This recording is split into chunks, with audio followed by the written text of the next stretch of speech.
US is finally demanding for the release of Nnamdi Kanu. Now, Tinubu is in a tight corner. It was few hours ago that the US told him that if he really wants them to support him in tackling the insecurity that's actually ongoing in Nigeria and the genocide and all of that, they said he needs to sack some of his cabinet. He needs to sack some of his defense staffs and all of that, or defense minister or whatever.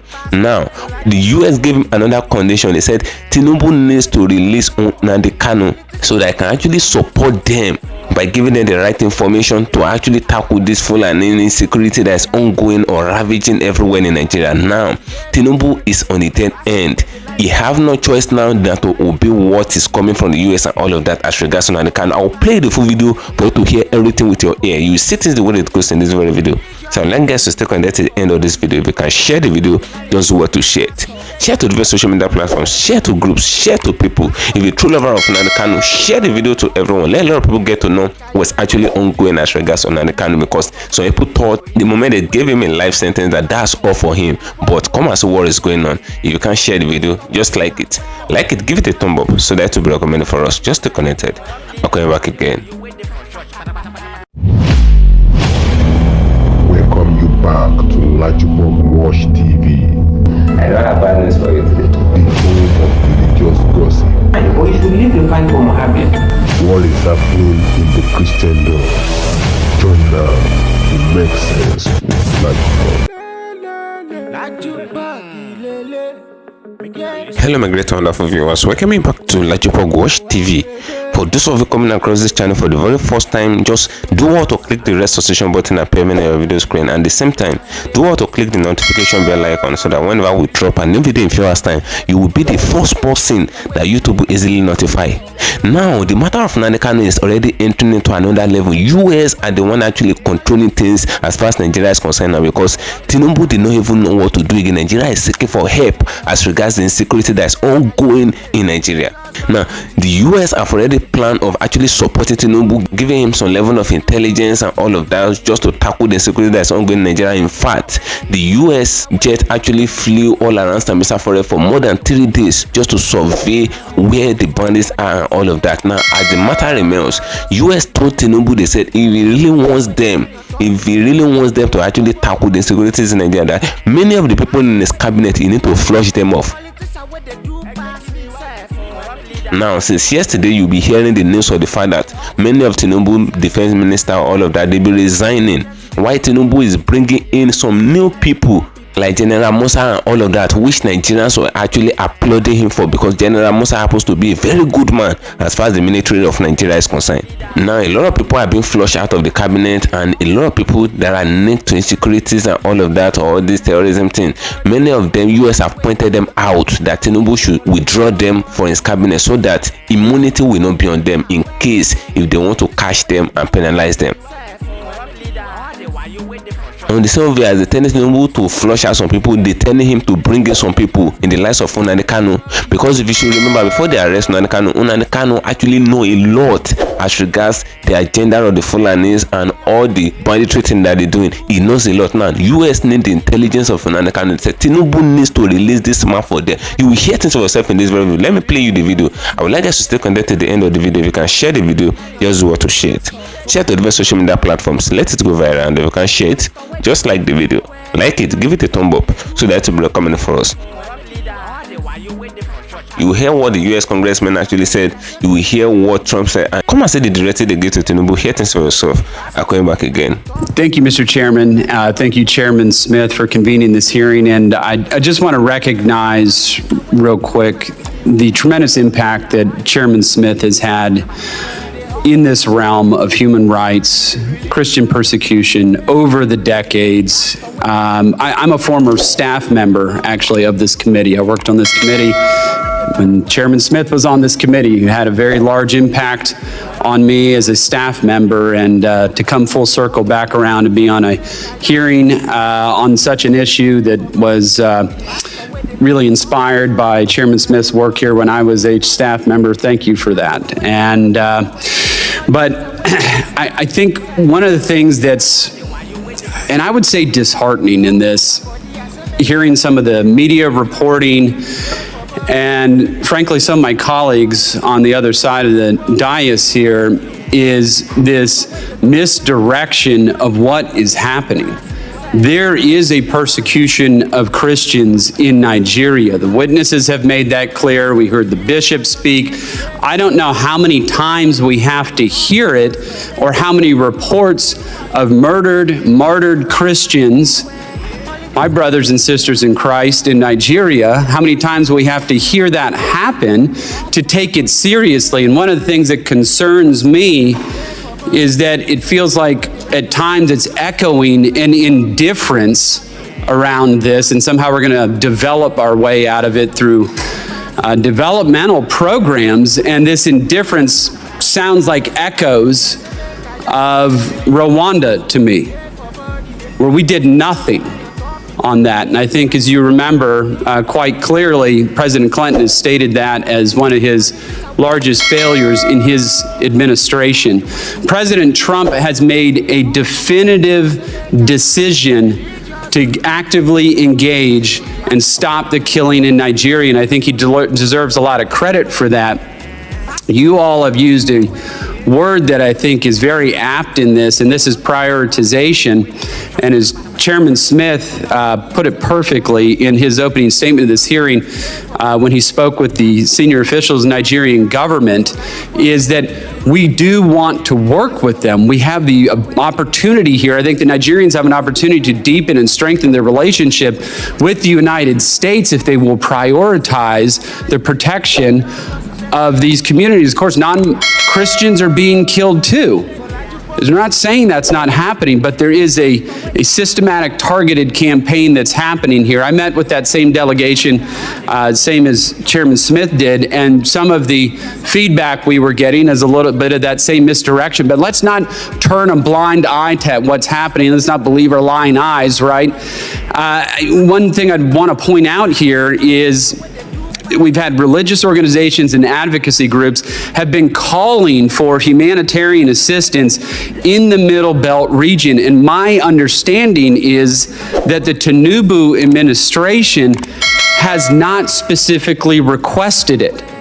That's why it's not there. They just have to ask for it, and our State Department will then provide that assistance to those organizations on the ground. That is a perfect example of prioritization and indifference to what is happening here. So that would be a great, to use your department's term, confidence building measure on the part of the Tinubu government in this, if they are serious about this. Because I can promise you President Trump is. He is very serious about this. A question that I have for you is, the Nigerian Constitution prohibits the ownership of firearms. But somehow these Fulani militants operating in the Middle Belt of region of the country, they're all armed. And we're not talking about ISIS, we're not talking about Boko Haram. Why hasn't there been some type of move or campaign by the Nigerian government to disarm these militants that are operating there, where we're seeing a lot of this killing that is coming from them? They have access to AK-47s and other small arms to slaughter Christians. Is this something that you've been talking to the Nigerian government about? Because I think it would actually have a serious impact, and it is something that I raised with the Nigerian government officials when we met with them. Thank you. Thank you, Representative Moore, and thank you also for your service on this task force that will be providing recommendations and your meetings with the Nigerian officials. Appreciate that. I think that this is an excellent suggestion as part of the strategy that we are putting together, in particular to talk about the policing aspect of this in what is happening in the Middle Belt, so that we can focus resources and have specific recommendations on actions that the Nigerian government can take. I very much appreciate that suggestion. Yeah, it just seems to make all the sense in the world to me. It's like, here we are. I mean, I understand we're not going to get like ISIS to lay their arms down. That's probably more of a kinetic option there that's going to result in their arms no longer being brought up in in anger against Christians. But in any event, this seems to be something that, obviously, I'm not saying it's easy, but it is something that they should be doing, they should be looking at. And while I got just a couple seconds left, I would urge the Nigerian government to take a look at pardoning Sunday Jackson, who is an individual who was fighting for his own life, defending his life against one of these Fulani militants. That Fulani militant lost his life in that struggle, and now that person, Sunday Jackson, is facing the death penalty. Now, where's the justice in that? Where is the justice in that? And all these Fulani militants are breaking the law. They are breaking Nigerian law. And so this Sunday Jackson disarms this person with a knife, protects his own life. He's going to prison and now faces the death penalty. And Fulani militants just roaming bands of them with AK-47s, and that's no problem.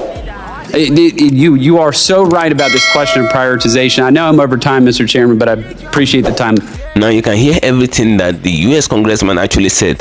Now I'm playing you another video where they gave Tinubu the directive that these are the people you need to flush out from your cabinet. Whether we like it or not, is it not alarming when you will see terrorists actually terrorizing some areas of Nigeria, all of that, and they will send the armies to go and tackle them, and along the way they will ambush the army, and by so doing they will unalive a lot of army. Now, when they are doing all these things, that's to tell you that there are some insiders that are actually feeding them with information. Many of these people are actually in the army that are giving them information, and many of them are in the government. Now, US already know the activities of these people. That's why they tell Tinubu to actually flush out some certain people. Because US did not want a situation where they will not flush out those people, and the intelligence report that they will be giving to Tinubu and all of that, or Nigerian military, so people will be inside there sabotaging it. When US actually wants to make a move, they will actually make another move ahead, just to tell you that they've gotten the right information, they've gotten the information that they actually wanted to use against them and all of that. So that's what actually going on. Now, they're telling Tinubu to flush out some people and to bring in Nnamdi Kanu. Come and hear things. Come and hear how they pour out the information on Tinubu, that Tinubu needs to bring out Nnamdi Kanu from that life sentence that they actually put him. They need the intelligence of Nnamdi Kanu because they believe that this man knows a lot as regards all the insecurities that's actually ravaging Nigeria and all of that. He knows the weakness of the Fulanis. He knows the weakness of all these people, all these terror boys. He knows how to apprehend them. Now they need the intelligence of Nnamdi Kanu. Now come and hear this for yourself. Nnamdi Kanu is going to be released soon, and they will let him go. A lot of Nigerians will be surprised because they never expected it. A lot of people have begged Tinubu to let him go, but he refused and all of that. Now, power that passed power is already telling him that they need to let him go. They need to release him to US. Just stay connected. If you can share the video, share it. If you can share it, just like it. Hear things for yourself. I'm coming back again. Nigerians always, surprise me. They never attack the issues. Where do you expect Tinubu to get his ambassadors from? From the Vatican? Is it not his fellow WhatsApp group members that he will appoint? So you are killing yourself. You are not asking about the guy who appointed them. You are asking about the class captains he appointed. It's just like a class master. If he's allowed to appoint a class captain, yes, he might appoint a guy who doesn't even come to class. Exactly. That's his prerogative. That's why I'm surprised that people are beating around. They are beating themselves over, Tinubu appointed this person. Who would Tinubu appoint? If you are a thief, is it not from the group of thieves that you appoint your ambassadors from? Yes, sir. If you are a terrorist, you appoint terrorists as your ambassadors. If you are a drug bearer, you appoint drug bearer. When Tinubu did his pardon, what did I say to everybody? He pardoned people from his constituency. Wow. Yes. And when we shouted, some people now said, okay, he now reversed it. But I'm sure that the pardon that was granted to drug barons is still the highest percentage of the pardon, even after the review. because you will never see the review again. Yes, it's a business now. So that's the reason I'm not discussing, because I know people want you to discuss you want to kill Reno Mokiri. He has no job. You know, he needs the ambassadorship position to survive. Yes. You know, so you are worried about Reno Mokiri. You are not asking about Ikweazu. The person I used to call Onye Slippers. Yes. whose only achievement in Abia State was producing slippers. Yes, Abia is in Gosan. So there's nobody there that you can consider like a human being, a real person. So yes, these are just people who are rewarded by their Lord and Savior for the criminal activities they've been carried out on his behalf. Same thing, a reaction. When Christopher Musa was Chief of Defense Staff, I criticized him when he said he wants to fence Nigeria. You know, for me, it's just, you know, replacing one incompetent person with another incompetent person. The fundamental issues to be resolved about Nigeria's security situation is not going to be addressed by changing personnel. It has to be done by changing tactics. I have said it, in this modern day and time, and you can hear me out, you don't even need a defense minister to defeat terrorists. You can just get drone operators and buy the real drones and deliver justice to terrorists wherever they are. You know, the defense minister that they are hiring don't even know how to operate a phone. Yes, technology has become how the world is operated upon. The world is operated on operating systems, but people who live in analog times cannot lead a digitalized era. That is the truth. It is very easy to defeat these terrorists. Go and look at the fight between Israel and Iran. Yes. For the first time in the history of mankind, we may no longer need aircraft to fight wars anymore. Just sit in your house and start pressing buttons. Yes. You reply me, I reply you, we discuss peace. Yes. So anybody who is still buying aircraft in 2025 now is not serious. You should be investing on platforms that can deliver justice to these terrorists. With 5 people, you can wipe out all the terrorists in this country if you have the right drones.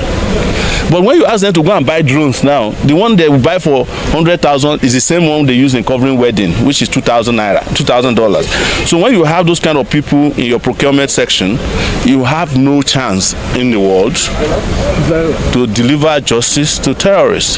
The problem, and I will keep saying this, that has crippled our security agencies and security system and platform, number 1 is corruption. 2 is incompetence. And number 3 is the wickedness of our leaders, because you cannot ask somebody who is funding terrorists to go and become Minister of Defense and expect him to defeat terrorists. That is what Matawale was doing when he was in Zamfara as governor. Matawale was recorded several times as giving out Hilux vans to terrorists. And when he became Minister of Defense, he's giving Okada, motorbikes, to Nigerian soldiers who go and fight terrorism. Where do you fight terrorism with motorbikes? It's as good as committing suicide to walk into a bush filled with terrorists and bandits and kidnappers on top of motorbikes. When serious armies around the world, like I said, are using technology. It's a side mission. Yes. With one drone, you can first locate all these terrorists and use another drone to deliver justice to them. They call them Hellfire missiles. If there's anything I like to hear, is to know that the elites are tasting what the rest of us are tasting in terms of insecurity in this country. But the truth is that no VIP is, divested of their security. This is an opportunity for the police to make money during this Christmas, because everybody will now rush to go and pay for VIP protection. The police is very strategic. Are you hearing me? That the time you ask VIP to be taken from police is the Christmas period when the VIPs need police the most, because all of them are going to be heading back home. So what do? They come back to you and say, please, we are sorry that we have not been paying enough to pay you whatever you want. Nobody. That's why the IG a joker, I'm talking about the illegal IG, now gave an order that anybody who is still with VIP should be arrested by the police. So if I'm a senior police officer and I'm like escorting a DIG and a junior police officer see me at a checkpoint, he will now come and arrest me. Is it possible? The commissioner of police that you asked to arrest them himself has given out half of his policemen to VIPs. So who is going to arrest who? It's a joke. It's because the leadership of the police don't know what they are doing, or they know what they are doing, but they don't want to tell the Nigerian leadership that this is business time for us. If you know of any VIP place whose police has been removed, just know that that VIP has not paid the appropriate price. He has not gone to renew his contract. So it's not a franchise. So it's a franchise. Yes. We're talking about over 210 policemen. That's officially policemen that are in existence. Over 100,000 of them are serving VIP. The IG said he recorded 11. So there's still 90,000 policemen missing. Back who are still on the field. And I can be challenged on this at any time to provide the evidence. They know it. They know that these are things that I'm very versed with, because, we have all the information necessary about the police. And others. Well, what Nnamdi has come to tell you is that he's the new chief negotiator with the terrorists. So, and that's probably what Tinubu appointed him to be doing now. What they are doing is empowering the terrorists, and it is because they have no capacity to disempower them. So they engage. If Nnamdi can tell you that they are in good hands, they said, and they are safe where they are, then come and redefine to me the meaning of safety. If a child who is barely 15 to 16 years is not in school and not with their parents, they are not safe. There's nobody who is safe in the hands of deranged kidnappers, terrorists, or bandits. None. So that's why I said maybe you should redefine to me the meaning of safety. But they are telling you, without missing words, that's the world you are living in. Maybe some of you are still in denial. Do you now support the US coming to rescue Nigeria? No, the US is not coming to rescue Nigeria. The US is ridiculing Nigerian leaders. So what should we do? Well, kick out the leaders who cannot protect you. That's simple. You deserve protection, not from you didn't elect Donald Trump to protect you. Elected, or they selected Tinubu. And the reason I'm saying this, so that those of you who are carried away by US promises, is that if the US comes here to help you clear Sambisa forest, who is going to clear the forest in Edo State for you? Except you then agree that the US must replace your government. So your next governor in Edo State will be called Moore from Idaho. The one from Ondo State will be from New York. The one from Zamfara, they may not find a governor to go to Zamfara because US people don't like to go to unsafe places. So, and I have restated it again, that as an African, a Pan-Africanist, it is a disgrace that we keep looking for, salvation from the people who enslaved us, the people who colonized us. Somebody who took you as a slave 400,000 years ago cannot love you when it is him and his past policies and of their grandparents that put you in the condition there. Have you forgotten the Cold War? Have you forgotten colonialism? Have you forgotten their attempts to replace that? They've even trained, so many of the soldiers you are seeing today, DSS, they were trained in the US or by the US security agencies. How come the training didn't have any impact on them? So, if you want salvation, build your own country. Elect leaders who can protect you, but always looking for help from people. It's either you are looking for help from a foreign religion, foreign gods. Now you are looking for help from the foreign army to come and help you cleanse your land. They don't have your time. They have, I want to tell you here, the US have what they call attention deficit disorder in terms of international intervention and policies. They don't have time for you they don't have time to stay with you. After a while, if it inconveniences them, they leave. But they don't even have any plan to come here except just do some symbolic actions, and then at the end, you are still going to need to have your leaders protect you after they have come and gone. That is if they come at all. Do you not support state What? police? Oh, I've always supported state police, but not without proper guidance and regulation. I support state police on the condition that all the policemen will be trained according to the same standards across the country, and that they are well paid, not like in Ondo State where they have an equivalent of state police right now. They don't even have they have casualization. They don't have appointment letter. They don't have insurance cover. You want people to come and risk their lives for you, and they don't have anything to show that they are working with you. So it has to be properly regulated. You must pay them well. You must provide them with insurance. They must have housing, not barracks, because barracks don't work anymore for me. And they must be properly trained, and they must have rules and regulation.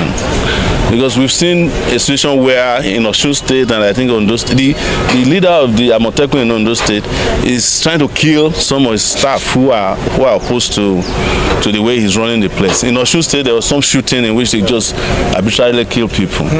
So that's why regulations for these bodies are very important for him. But state police, campus police, any police, I'm in support of it, but not rogue law enforcement agencies. A video just returned of Matawade. Yes. Advocating that not all bandits are criminals. And not all criminals are bandits. I don't want to waste my time on responding to the likes of. It's a reflection of where we are. That again, the worst amongst us is governing the most brilliant amongst us. So these are wash-up people that have no business. These are people that should be in jail. I met one governor, former governor here this morning. What is his name? Bangida Aliyu. Okay. Yeah. He was alone in a BMW. So he saw me, came to greet me. I said, what are you doing here? He said, I've been facing corruption charges for 10 years. I said, why don't you join the APC and stop disturbing yourself? But he said, you can't join them. I said, well, it's a matter of time. Yes. Yeah. So, Nnamdi Kanu. what did we predict to you? That they would do that. But I also predicted that it would be the greatest mistake of their life. And now, the people we asked to protest to prevent Nnamdi Kanu from going to jail are all rushing to Sokoto. I want his family members to give me the right to admit people to see him. Yes. So that I can be screening them. And I'll tell you the day the judge who sentenced him is going to go to Sokoto. He's going to go beg like Fela was begged in Bama prison for doing what is wrong, if he has not done that already. But if he wants to go, tell him to contact me. I will arrange a safe passage to Sokoto. This was the worst thing they could have done to them. When they were taking him to Sokoto, they thought they would ridicule him. He would be, when he goes to Sokoto, he has turned Sokoto to another Mecca. Yes, pilgrimage. That's what we predicted. They don't have sense because they don't have people who can reason in government. And now, look at where we are. You jail Nnamdi Kanu. Nnamdi Kanu is already a celebrity in prison. They said he has already become the president of the prison, but I doubt that is what Nnamdi Kanu wanted. But it must have been conferred on him just by respect, So very soon, you will see that they will, on their own, reverse the most fundamental mistake they ever made regarding Nnamdi Kanu. You can quote me on that. Thank you for staying connected, my great and wonderful viewers. You can hear everything that was said in this very video. They arrested Nnamdi Kanu illegally, according to reports. They sent this man. First of all, he engaged in DSS detention for years, and at the end of it, they still sentenced him to life imprisonment. Now, looking at everything that they did to this man, they sentenced him in Abuja. They're supposed to send him to Kuje prison in Abuja there, but they said they couldn't send him to Kuje prison because there are a lot of inmates. There are a lot of Igbo inmates in Kuje prison that they will turn him to king there, and by so doing, he will make a motion for prison break that they will escape. That Nnamdi Kanu himself will escape.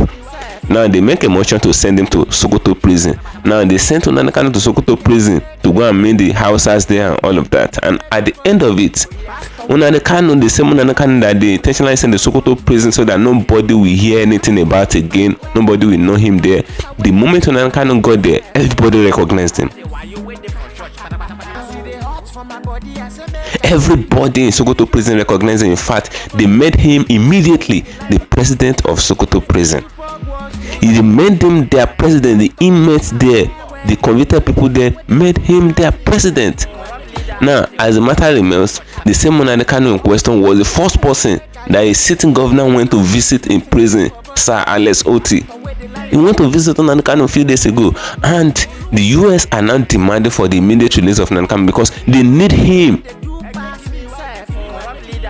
If they really want to fight the insecurity that are actually going on in Nigeria, they need Nnamdi Kanu. That's what they telling Tinubu. They said they need to release Nnamdi Kanu for them so that they can tackle the insecurity thing that are ongoing in Nigeria in a very easy way. They made it known that the Nnamdi Kanu question actually knows a lot as regards the hideout of the Fulanis, their plans, their agenda. And Nnamdi Kanu is an intelligent man. That's why I keep saying it. Whatever it may cost, you cannot cover the light. If you cover light, darkness cannot cover light. Nnamdi Kanu happens to be a light. This man happens to be a light. There's nothing you can do. You can't cover smoke. This man is a smoke. Anywhere he gets to, he will always triumph. That's what is happening. The moment he got to prison, they made him a king. They made him the president. In fact, he has turned to celebrity. Nnamdi Kanu is more than a celebrity as far as that Sokoto prison is concerned.